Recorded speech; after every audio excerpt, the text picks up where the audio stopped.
Hey guys, Big Shanty here, and for today's episode of Manly Mondays, I want to show you my favorite old-fashioned recipe.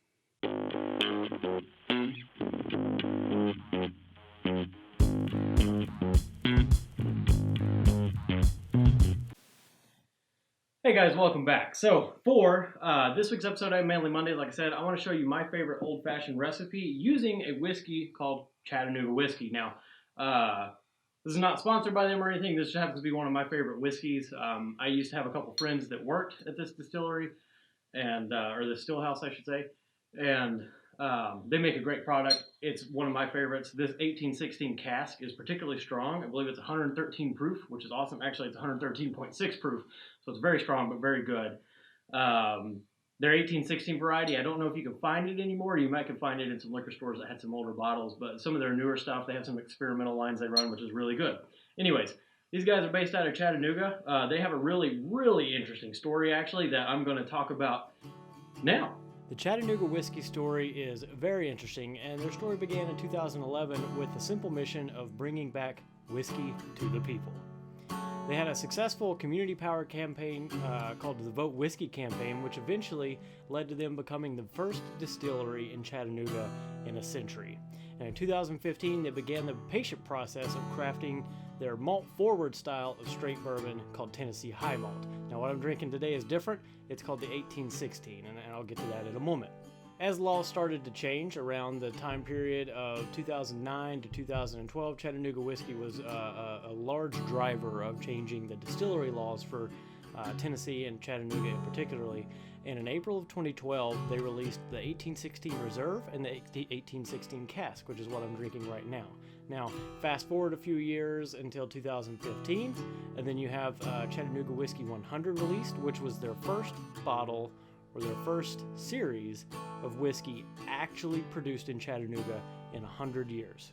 So this 1816 was bottled in Chattanooga, but Chattanooga Whiskey's 100, if you can find it, is the first whiskey to actually be produced in Chattanooga in 100 years. So they've got a fantastic story, and Chattanooga is a beautiful city if you ever get the opportunity to take a vacation there, or maybe just a day trip there if you're close by and you've never been. Definitely check it out, and I would definitely recommend spending some time along the riverfront so you can check this distillery out in person yourself.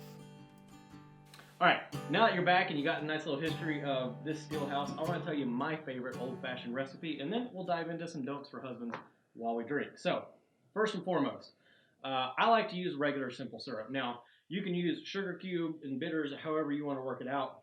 I like simple syrup just because it's a little smoother. Sometimes I'll actually put a little maple syrup in here as well, which gives it a nice, a really sort of sweet, deep taste, which is good. And usually I'll do that depending on the whiskey. So if I don't like the whiskey that much, or the whiskey just doesn't have a flavor that sings with me very well, then I'll put a little maple syrup in it to give it extra. But since I like this stuff so much, I'm not going to do that.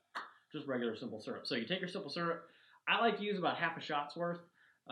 You could use less, it's all personal preference here. I like mine a little on the sweeter side, so I like to use about half a shot's worth. So put that in there.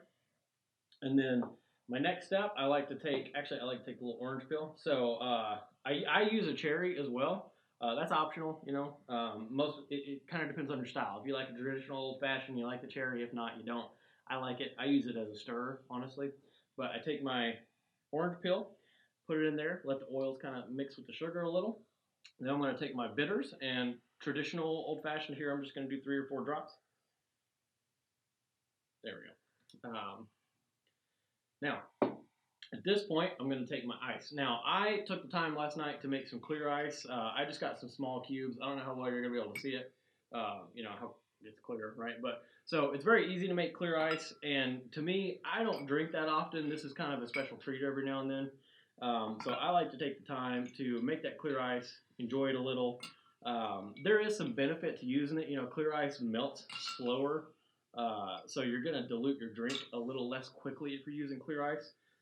So it's kind of all personal preference. To me, it's kind of a nice little, kitschy thing I can do to enjoy my drink a little more. So I do that. Now, the trick that I like to do, I don't really like to measure a lot of stuff out when I make this.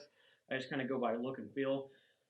If I've done the right amount of ice, the right amount of simple syrup, usually with this glass anyway, it's right to the gold rim. So at this point, I'll take my whiskey and put it in there. And I usually do just a finger's worth. I like to do twice as much, or like a 2-to-1 ratio for the simple syrup. Might do 1.5 fingers worth today. Okay, so I've got some whiskey in there. Now I'm gonna take my cherry, pop it in, give it a little stir. Good to go.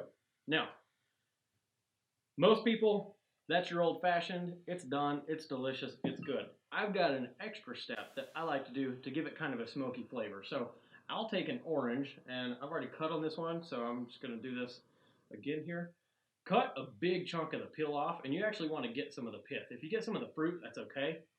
But the pith piece is really what you're looking for. You're not going to put this in the drink or anything like that. So you don't have to worry too much about it. But what we're going to do, we're going to burn it a little. So I use a lighter. You don't have to use a lighter. If you use a match, it's probably better. I just have a lighter handy. So, and of course, it's not going to light. You know, Zippo, come on. I mean, I literally filled this thing up with fluid yesterday so I could do this. Okay, so got my Zippo here, got my orange. Now, you don't really want to burn the orange. You just want to get the oils on the orange hot. Okay, so they're going to get a little bit of a smoky flavor. So I'll just sit here, heat the orange up for a minute. You every now and then, you know, if you give it a little bit of a squeeze, you might can get some of that some of the oils to kind of, you know, pop out and burn a little bit. That's kind of what you're looking for. I just want this guy to get toasty. Okay, end piece here. Perfect. Now, what you're going to do with this, you're just going to give it a rub along the rim. All right, all that's going to do is give you a little bit of a smoky scent and flavor as you're taking in your old fashioned. So, and with that, we're done. So cheers. And that's delicious. All right, so let's dive into some don'ts for husbands, shall we? All right, so I'm going to be on, we've already done hints on finance. Let's go to, this is a good one. Let's go to dress. All right, this is a good one because this thought actually went through my head today. So again, don'ts for husbands. This is a great little book that's got advice for husbands on you know how to live a happy life with your wife. The message in here is pretty dated, right? This book was written in 1913, but the messages, I should say, are still very valuable, and they're not just applicable to husbands. Okay, you know, being 2019, these things are the tidbits of info in here are applicable to husbands, that are applicable to men in general, applicable to wives, young men, boys, dealing with what you know your partner, whether you're in a same-sex marriage or not. You know, it doesn't matter, right? These are just great bits of advice on how to live with someone else. And sometimes how to live with yourself, which is the case here. So I'm on page 56. If you've got a copy of this and want to follow along, if you want to get a copy, I've got a link down in the description. But I'm on page 56, and this segment is all about dress. I believe it anyway. Oh, no, sorry. I was looking at the wrong page. This segment's all about health. So, great that I'm drinking whiskey. Anyways, so don't be too sensitive about your personal appearance to wear glasses. If your sight requires them, and if your nose is not the right shape for Princess Nez, be satisfied to wear spectacles. I don't know what the hell pince nez are. I think that's the little spectacle thing. But this is a decent message, you know, especially in today's day and age where everybody's so focused on the gram, everybody's so focused about their personal appearance on social media. Don't let your outward appearance get in the way of your health, all right? If you need to wear glasses to see, freaking wear glasses. Get contact lenses if it's that much of a bug to you, but don't let it impact your health. Don't sleep in your contact lenses for extended periods of time because you can lose your eyesight, right? All this is very important. If you've got something that you're living with on a day-to-day basis and you're trying to hide that on social media so that you can have a better image, you're faking it, man. You are faking it, right? So be real. That's what your audiences want. That's what your friends want. That's what your family wants. That's what your audience wants. They want to make a connection with you. The only way they're going to make that connection with you is if you're honest, right? You know, and so I wear contacts. That's fine. Contacts are okay, but I'm not going to let them jeopardize. I'm not going to sit here and do a vlog, take my glasses off, and not be able to see shit. That's pointless, right? So, you know, don't let your health get in the way of your outward appearance. That's a good one. I like it. I think we need more of that in today's day and age, right? Be honest with yourself. Be true to yourself. Show your true face every now and then. I think that's a good one. And, actually, I'll give a shout out. One of the channels I follow, Homesteading. If you don't watch them and you're into gardening, the homesteading lifestyle, just kind of interested in owning property and animals and really, taking care of your family, check them out. They're great. And the guy that runs that channel, he's got a really good perspective on this. He hops on camera and does not give a damn, right? And it doesn't matter if his hair's messy, if he hasn't shaven in 8 days, doesn't matter if he's got dirt all over his face.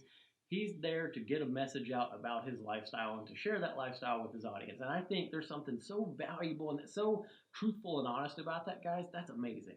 So we need more of that. That's good. This was a good one, guys. This book, it's silly because it's a little book and the messages in here are short, but they've really been good for me. Just in helping expand my mindset and talking about them has been great. So thank you for listening. If you've got this, book and you're watching along or reading along, or maybe you follow Wrangler Star, he does this. He's where I got the idea from, actually. And this is something you've been taking in for a while. Hit me up in the comments and let me know how it's changed you or how it's kind of given you a broader perspective on things. Because this little book, it's silly. My wife found it the other day, and she's like, "You're a great husband already. You don't need to do this kind of stuff. Or you're just looking for points." I'm like, "No, I'm always looking for ways to be a better man, and not necessarily a better man, but just a better person." And this has really helped. It's been a good study in that. So, hope you've enjoyed this episode of Manly Mondays. If you make this my version of the old fashioned, let me know what you think. Especially if you go out and get some Chattanooga whiskey, let me know what you think of that. I would love to hear your opinions on it. Like I said, it's one of my favorites. Again, not sponsored or anything, but I can't recommend it enough. It's good. So if you make my recipe, let me know in the comments what you think. If you hate it, I'm sorry. It's just what I like. So as always, hope you all have a good one.